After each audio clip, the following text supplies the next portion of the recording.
My name is Tylluan. I'm a solitary pagan witch. I'm an author and the founder of the Wolf and Howl Press.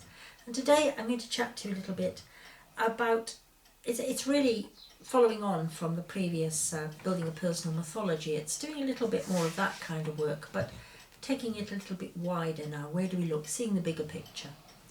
And I wrote a book called Sacred Shadows, which deals with the very ancient past, going back into the Ice Age.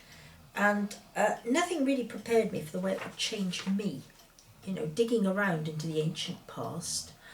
It was mind-boggling. It changed the way I saw myself. It changed everything, the way I saw my family, my descendants, my ancestors, everything. Because I began to realise more and more how the whole of humankind, doesn't matter where we come from, it could be, I don't know, China, it could be down in Africa, it could be over in South America, we are all innately bound together. And if we are bound together, you see, we are bound to share a lot of the same mythology. I mean, it's not, doesn't have to be written down, it just lives on inside us. There's a kind of almost an inherited memory.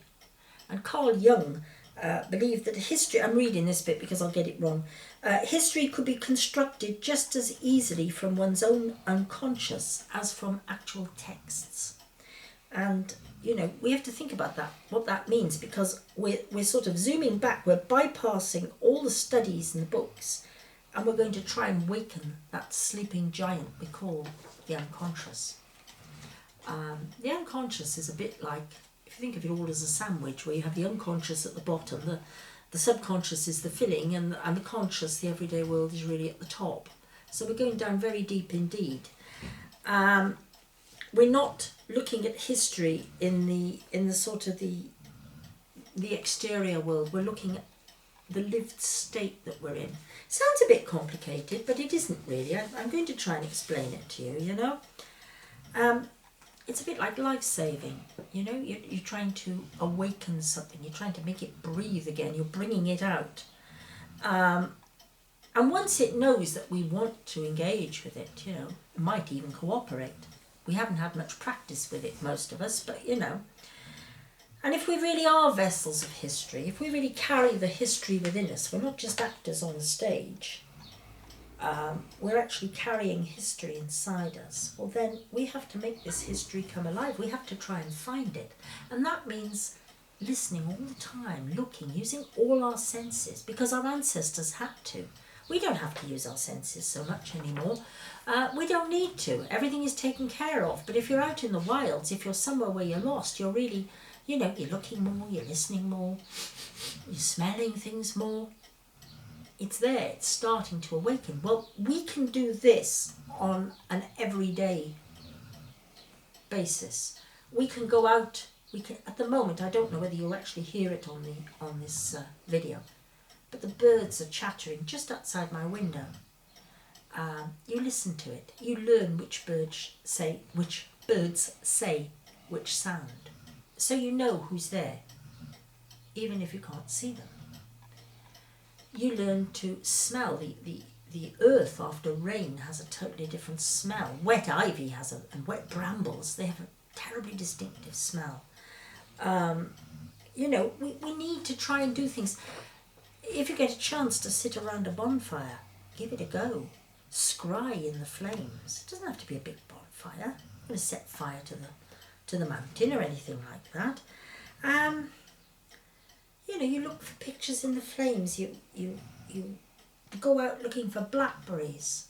Yeah, they're coming out soon. The wild ones. Go and have a look for them.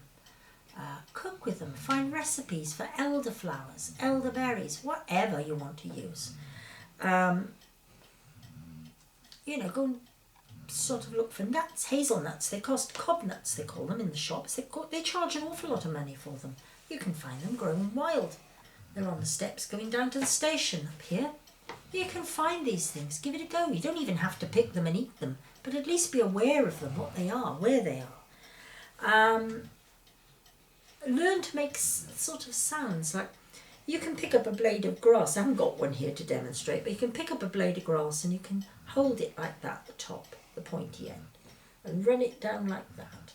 And put your hands together and blow hard, and you get this really strange, otherworldly sound. And of course, it's the same principle as playing the clarinet or the oboe. They are reed instruments. That's where the idea comes from.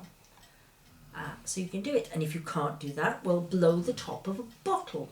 You know, you blow like that. Same principle as the flute, you see. And you can make these wonderful ancient sounds. It takes you back to something you almost know. That's what I'm trying to say. You know, I remember years ago, because I live on the side of a mountain, my garden is on several levels, and there's an area up at the back, up some steps. And I remember years and years ago, one December night, we'd had snow. We always get snowed in December, and it was frosty and it was a full moon. And I remember going up those steps, and it was dark, and seeing against the moonlight this wonderful spider's web, all frosted over with ice. And it was absolutely magical. And you see, it told you so many things. Not only about greeting the moon, which is lovely, but it also told me how we are all part of the same web. We're all part of the same spider's web. And if we're going to survive, and it's by no means certain that mankind is going to survive on this planet, if we're going to survive, there's no room in it for all this hatred and cruelty that we see. It's only going to get by if we all pull together. And although we can't make everybody do what we want, we can all try and pull together in our own small little way.